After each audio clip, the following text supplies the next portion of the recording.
Benvenuti in questo nuovo video. Oggi, come avrete sicuramente già letto dal titolo, parleremo di informazioni. Per essere precisi, informazioni del Apri ripetutamente durante il giorno la tua mail in cerca di informazioni, anche se non sai bene quali informazioni. Vai ripetutamente su 1000 siti online perdendoti nei meandri di internet. Mi direte, è normale Matteo, oggi funziona così.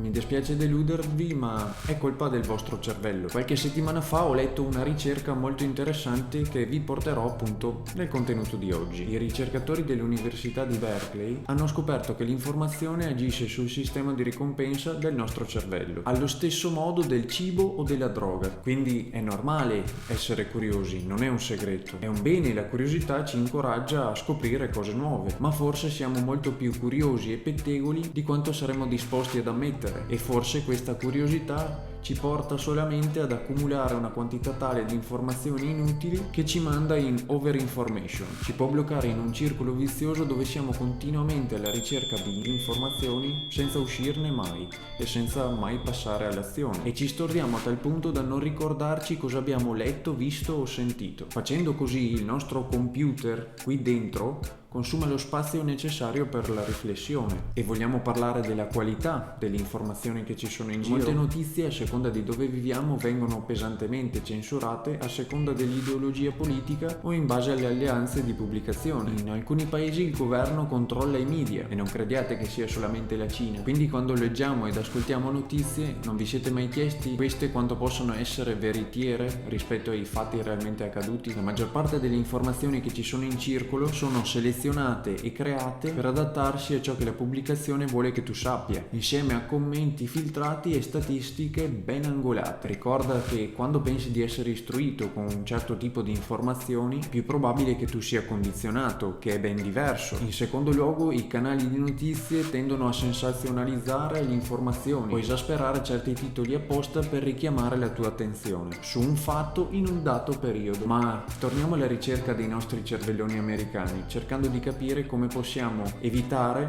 l'overinformation e sfruttare le informazioni che abbiamo a disposizione al meglio. Questi ricercatori analizzarono il cervello delle persone mentre erano immersi in un gioco di scommesse. E mi direte, e cosa c'entrano le scommesse con le informazioni? Aspettate un attimo che adesso ve lo dico. Ogni partecipante ricevette dei biglietti della lotteria e dovette decidere quanto fosse disposto a pagare per ottenere maggiori informazioni relative alla probabilità di vincita. In alcuni casi l'informazione era preziosa, come quando c'erano in ballo molti soldi. In altri casi invece l'informazione era completamente inutile, come quando c'era poco denaro in ballo o addirittura non si vinceva nulla. Venne così studiata una tendenza: il 100% di tutti i partecipanti tendeva a sopravvalutare l'importanza di tutte le informazioni date, e quanto maggiore era il rischio o la probabilità di vincita, tanto maggiore era l'attenzione e la curiosità per queste informazioni, molto spesso anche quando le informazioni non avevano nessun valore. Nella pratica queste persone volevano solo sapere per il gusto di sapere. I ricercatori conclusero che questo comportamento identifica che non solo siamo alla ricerca di informazioni utili,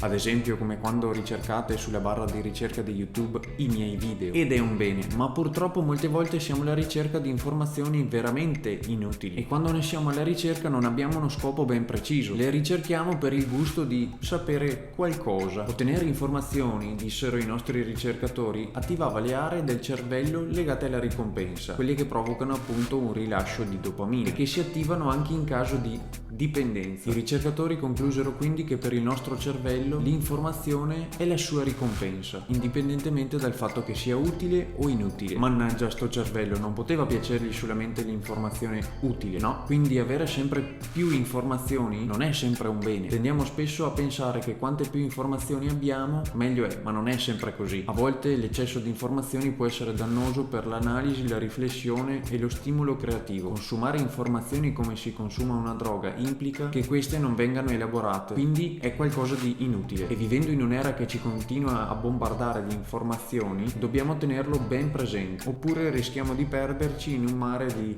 siti web, newsletter e informazioni che non ci portano da nessuna parte, anche perché questi ultimi sono appositamente creati per catturare la nostra attenzione e sballarci annoiarci un po', e non di certo per farci crescere o stimolare una riflessione in noi. Aggiungiamo poi la qualità delle informazioni che riusciamo a reperire e qui la frittata è fatta. Basti pensare che ci sarà almeno 1 miliardo di informazioni possibili, positive da segnalare ogni giorno, ma queste passano sempre in sordina e sono solamente una piccola nicchia, mentre le informazioni spazzatura sono quelle che navigano maggiormente con più viralità nel web, nei telegiornali e nei giornali. Le storie selezionate sono raramente le migliori, ma è molto più probabile che saranno negative o frivole. L'economia, ad esempio, è messa in moto o fermata anche a seconda di queste ideologie. L'ironia della sorte è che quando il nostro cervello va in over information, noi pensiamo di autoeducarci con tutte queste informazioni.